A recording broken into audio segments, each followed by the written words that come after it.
you think there's going to be a Thor 2? Definitely not. Definitely not. Now, how did you get involved in the first production? Because the way they run stuff over there is pretty neat. They make movies kind of based on other movies just to get a quick buck, but your Thor movie was really entertaining. Almost, I wouldn't say almost, was more entertaining than the Marvel movie.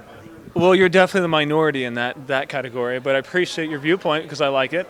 The Asylum's pretty interesting. You know, it gives a lot of unknown actors an opportunity to star in a film. You know, I was in a film with Richard Grieco and Patricia Velasquez and Kevin Nash, so it allowed me to bring up my level of where I was at in my career, and I appreciated that about them. They do about 12 to 15 films a year, so like you said about them, you know, what they do is very interesting.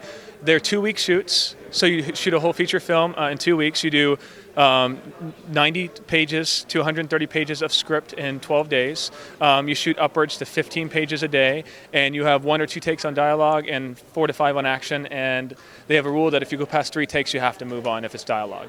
Really? Yeah. So that's pretty crazy. That's like just compact fast food filmmaking. Yes, compact fast food filmmaking. So my whole viewpoint is if it looked halfway decent, if I looked like, you know, a decent actor, I thought it was a good win because what can I do in a bigger studio production when I do have the time that we have, you know, sessions of talking about character development, you know, seeing storyboards instead of just shooting up against a wall, doing dialogue against like an alley wall and then, you know, master shot, coverage, and done.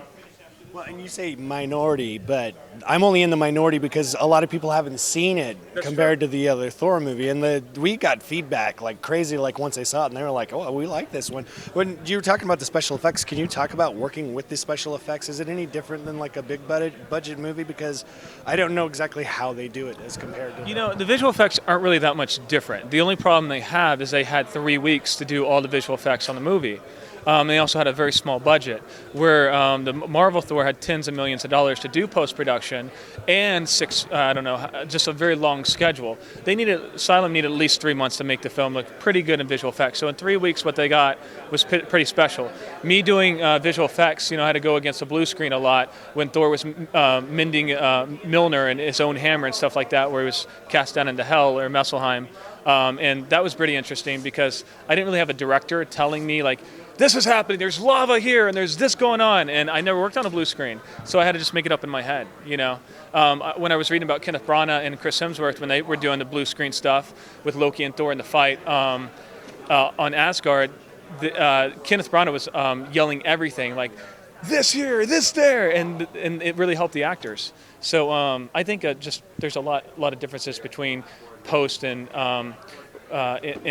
when you are doing the film in post, and also when you're actually shooting the film, depending on schedule. We didn't have a lot of time either. So again, everything's just done so much more quicker, and that's why it's so much more lower quality. It's kind of like the Roger Corman like boot camp of filmmaking. I mean, this has to help you in your next project because you're prepared for pretty much anything.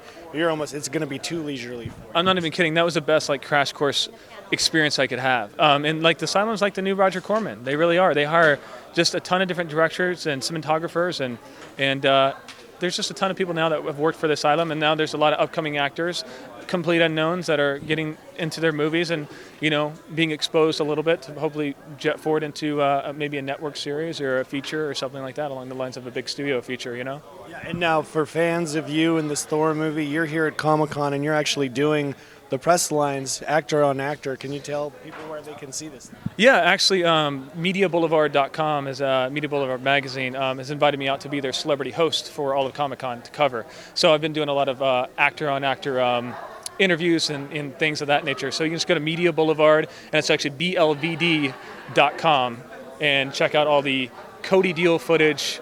I do a clip every single day of kind of like my perspective Comic-Con and all those things. So it's pretty interesting. And what else do you have lined up as far as acting projects? We got a couple things. There's a new Cinemax series coming out in September called Girls Guide, A Girl's Guide to Privacy. It's the first half-hour comedy drama that's ever been on Cinemax. Cinemax is amping up. They're making basically a sister. They got Femme Fatales. Ridley Scott and his brother are doing a series.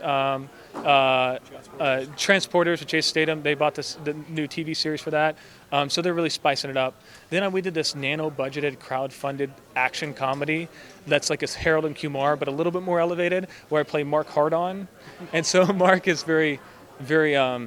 He's just a very funny guy, but it's kind of like a super bad but with superpowers. So that was totally crowdfunded, nano budgeted, and it's probably going to start streaming online in November, and that's when it's going to be released. And that's pretty cool. So.